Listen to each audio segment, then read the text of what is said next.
Les accords de Dayton ont été signés en 1995 dans une base militaire américaine.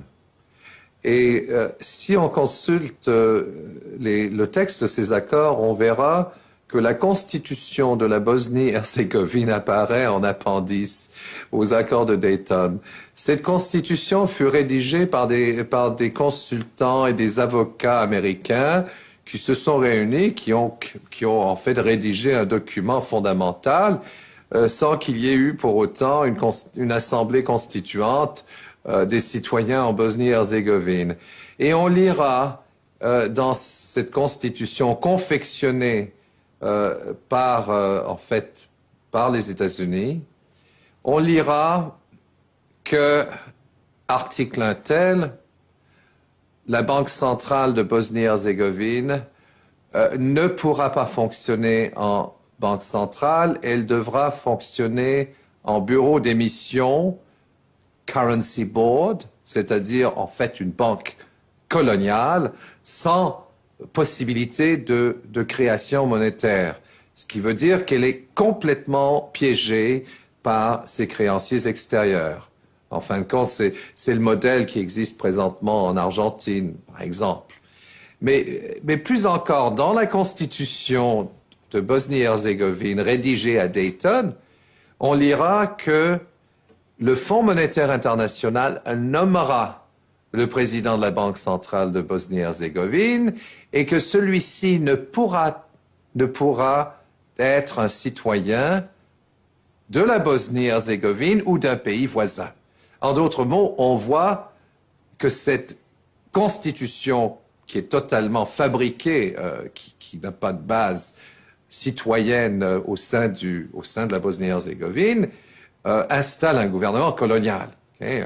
En fait, on l'appelle autrement, on dit que c'est la communauté internationale, etc. Mais en fin de compte, on voit d'abord que toutes les structures administratives sont dominées par des étrangers, les budgets sont dominés par des étrangers, la politique monétaire est inexistante, et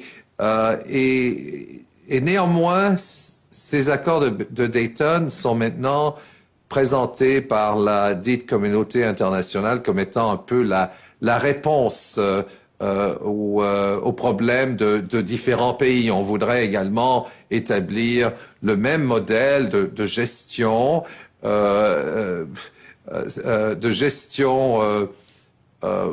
coloniale dans des pays tels que la Macédoine ou la Yougoslavie. Okay? Et de fait, on parle d'une mosaïque, c'est pas d'une mosaïque de protectorat. Military humanism is a nice term that's used to disguise a coercion, conquest, and oppression. But there's nothing, all that's new is the term. I mean, if you look back through history, the history of conquest and imperialism and oppression and violence is almost always presented in humanistic terms.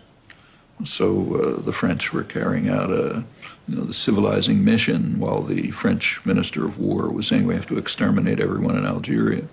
The British were selflessly bringing civilization to the barbarians in India when they conquered it and created the greatest narco-trafficking empire in the world to try to penetrate Chinese markets while they were talking about free trade, incidentally.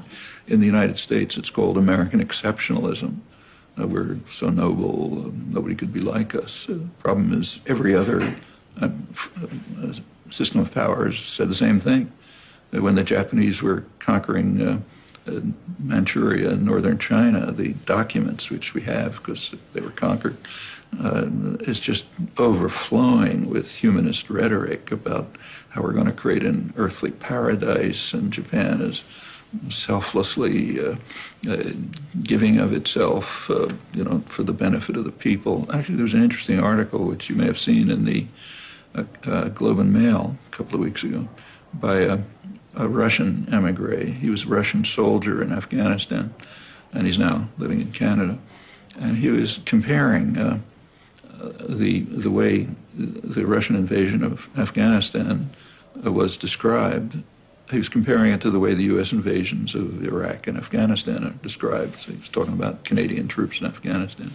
Almost the same. He was a soldier. They said they all believed it. We're trying to aid the poor people of Afghanistan. We're being undermined by the terrorists supported by the CIA. We're sacrificing ourselves, bringing them medical care, granting rights to women, and so on and so forth. We can't do it because of the crazed Islamic terrorists, a lot of which happen to be true. But it's pretty much the way Canada now describes its mission in Afghanistan, mission in Iraq is described, and so on. I mean, these are almost cultural universals. So sure, now it's military humanism. Neoliberalism is supposed to be pure economics, but the minute you look at it, you see it's just power play by multinational corporations and the few states that cater to their interests and created them, in fact. So it's if you want, it's kind of neocolonialism, but in different terms. I mean, and this runs right through history. I mean, if we had records from Attila the Hun, we'd probably find that it was full of noble rhetoric.